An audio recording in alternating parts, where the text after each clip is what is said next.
Spring is most definitely in the air, and what better time to refresh your French? It doesn't matter whether you've been learning French for a few months, a few years, or maybe a few decades. It is so important to refresh your knowledge from time to time. It is completely normal for us to forget things, especially if we've been learning them in high school 30 or 40 years ago. It can also be fun to see how much we actually remember. For today's lesson, I thought it would be fun to go over some everyday informal French grammar rules. Remember, the grammar rules that we use in everyday spoken French is often different from the one that you learned in high school. So who knows, maybe you will even learn something brand new. Are you ready to find out? C'est parti!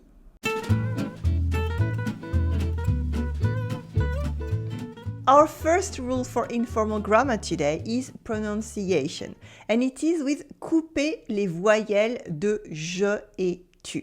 Cutting the vowels of je, I in French, and tu, the singular you in English. I have to mention it first because it is so frequent that I will be using it in almost all the examples throughout today's lesson.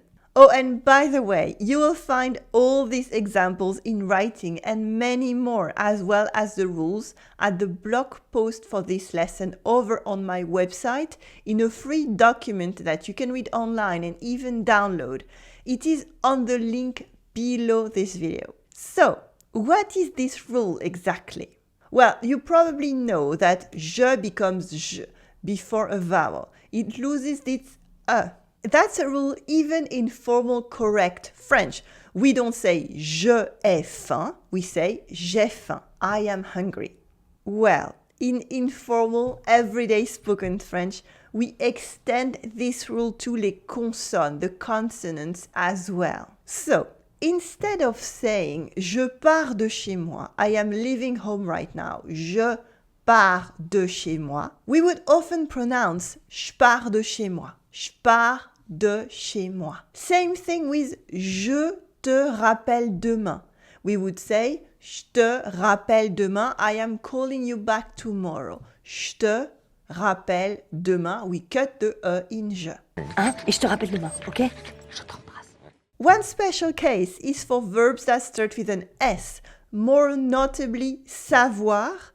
Savoir, we say je sais for I know, or être, je suis, I am. In informal French, as we said, we cut the in je, but je sais and je suis are a bit awkward to pronounce. Je sais, je suis, that's difficult. So French people very often instead say j'ai and suis. J'ai and suis. So a phrase like je suis là, I am here is actually pronounced je suis là, je suis là, je suis là. A similar thing happens with tu, which is you for friends and family. In everyday spoken French, we often cut the u when it comes before a vowel. So instead of saying, for example, tu aimes les fleurs, you like flowers, tu aimes les fleurs, we actually pronounce it t'aimes les fleurs, t'aimes les fleurs. We cut the u into t'aimes les fleurs. Or instead of saying tu oublies tout le temps tes clés, tu oublies tout le temps tes clés, you always forgetting your keys. We would say t'oublies tout le temps tes clés, t'oublies tout le temps tes clés. You will find more examples with different verbs in the blog post for today's lesson. But now that's enough groundwork to get to the next rule, questions.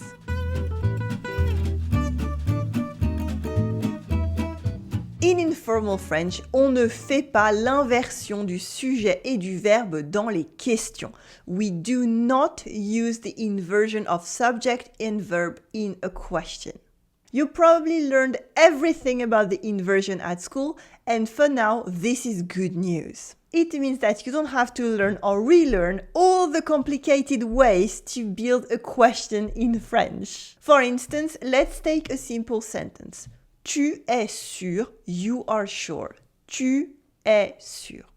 As a question, it makes "Are you sure?" in English. In formal, proper French that you learned at school, we would say Es-tu sûr to ask a question? Es-tu sûr? This is again the formal, proper way to ask a question. But the inversion really sounds way too stiff and formal in everyday spoken French. There's another way that you probably learned at school as well, which is Est-ce que tu es sûr? Est-ce que tu es sûr? This is less formal, but it is still quite complex and looks scary to learn.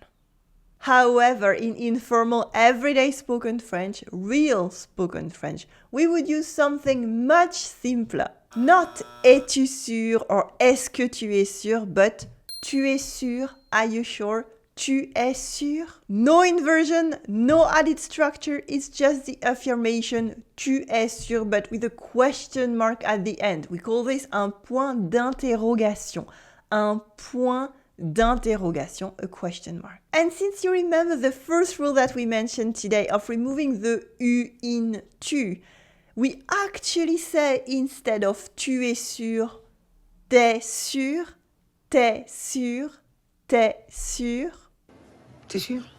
You might notice that this example applies to yes-no questions, those that start with a verb, like t'es là, are you here, t'es là, or t'as oublié tes clés, did you forget your keys? T'as oublié tes clés? But we also avoid the inversion with questions with interrogative pronouns, such as où for where, où, or qui for who, etc. We just put this pronoun at the end of the question. For example, the question where are you should be où es-tu?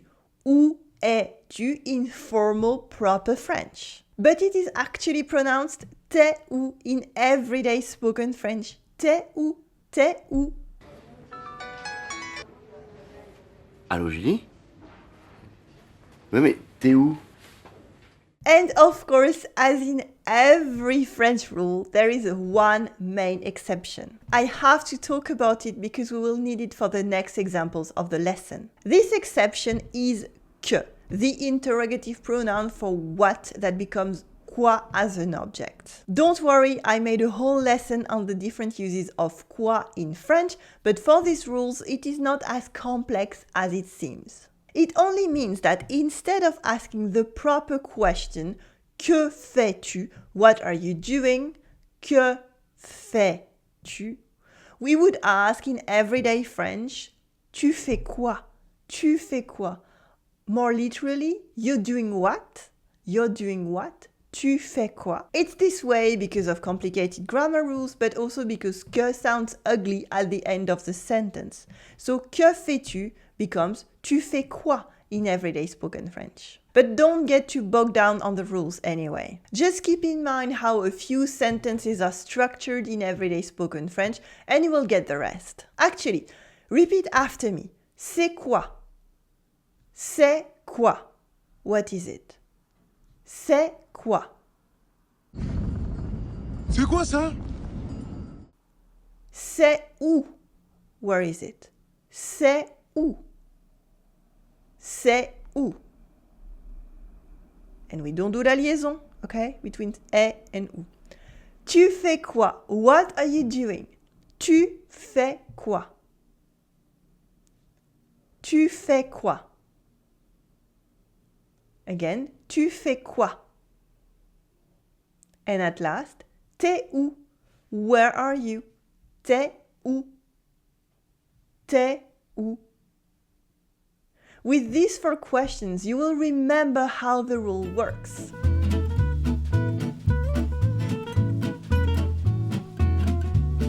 Our third rule for today is very simple. Enlevez le ne des négations. Drop the ne in negative sentences. In formal, proper French, the correct grammar is to make negative sentences with ne and pas. As in, tu ne sais pas où sont tes clés. You don't know where your keys are. Tu ne sais pas où sont tes clés. Or, elle n'oublie pas ses clés. She doesn't forget her keys. Elle n'oublie pas ses clés. But in everyday spoken French, we don't think the ne is necessary since the pas already shows the negation. So the ne almost always gets dropped so that we can speak French faster. So that instead of hearing tu ne sais pas où sont tes clés, you would hear tu sais pas où sont tes clés. We remove the ne. Tu sais pas où sont tes clés. Or instead, elle n'oublie pas ses clés would be elle oublie pas ses clés. Elle oublie pas ses clés. She doesn't forget her keys. Okay, but these are just rules. What is more interesting is playing with them and seeing how they fit together. So now let's keep in mind the 3 rules for today. Je and tu often lose their vowels. Don't use the inversion in questions and drop the ne in negations. Let's try to apply those rules to formal French sentences with correct grammar that you will find in books or newspapers. For instance, how would you say in everyday informal French, je ne sais pas, I don't know. Je ne sais pas. Take a few seconds to think about it. Je ne sais pas.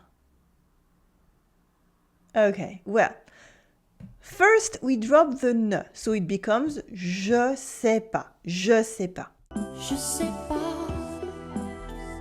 But often, remember, when speaking, je and sais merge together, so what you would actually hear is je sais pas, or even je sais pas. And I didn't use this example at random because je sais pas is something that you will hear a lot in French conversations.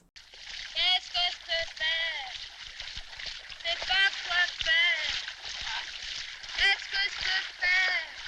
Let's review 2 more examples so that you can really get used to the rules. For example, auras-tu le temps de dîner avant le spectacle? Will you have time to have dinner before the show? Auras-tu le temps de dîner avant le spectacle? And n'ont-ils pas pris leurs clés? Didn't they take their keys? N'ont-ils pas pris leurs clés? Take a few seconds to think about it and even pause the video right now to think if you want to take some time to write it down using a proper pen and paper. Okay, did you think about it? Great. Our first example was auras-tu le temps de dîner avant le spectacle? It is a question with an inversion of subject or verb with auras-tu, inversion, and it sounds very formal. So let's make it simpler by removing that inversion first. Tu auras le temps de dîner avant le spectacle? Tu auras le temps de dîner avant le spectacle? This is already much closer to everyday spoken French. You could really hear a sentence like that in a normal everyday spoken French conversation. Many people would go one step further though and cut the U in tu when it comes before the vowel A. This way it becomes t'auras le temps de dîner avant le spectacle? T'auras le temps de dîner avant le spectacle? Will you have the time to have dinner before the show? Repeat after me. T'auras le temps de dîner avant le spectacle? Good. Our last example was n'ont-ils pas pris leurs clés?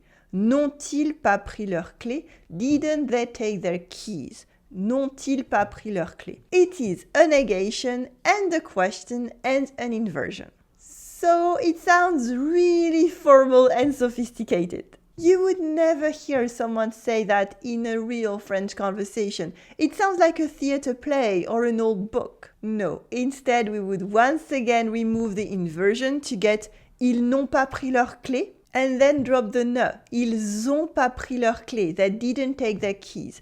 Ils ont pas pris leurs clés.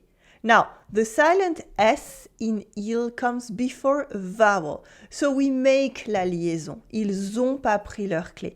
La liaison is another massive can of worms and you will find a link to the lesson I made about it in the blog post for today's lesson. For now, just notice how the S at the end of il sounds like a the sound at the end of it. Ils ont. Repeat after me. Ils ont pas pris leurs clés. Ils ont pas pris leurs clés. They didn't take their keys. Ils ont pas pris leurs clés. Good. But if you have to take just one thing from today's lesson, it is that French grammar rules are pretty different between correct written French that you probably learned in textbooks and informal, often spoken French. You should not use today's rules in a written French exam, an official document, or a business meeting. However, you need to know these rules in order to understand French conversations. And the best thing is, as you saw, it can help you bypass the most complicated grammar rules in French because you don't actually need them to speak French. So remember a few of these examples and you will find that speaking and understanding French is much easier than you think. There is a ton of similar rules in French and you can watch my full lesson on how to better understand fast-spoken French to learn more about them all. Click on your screen right here to keep learning. I will see you in the next video. À tout de suite!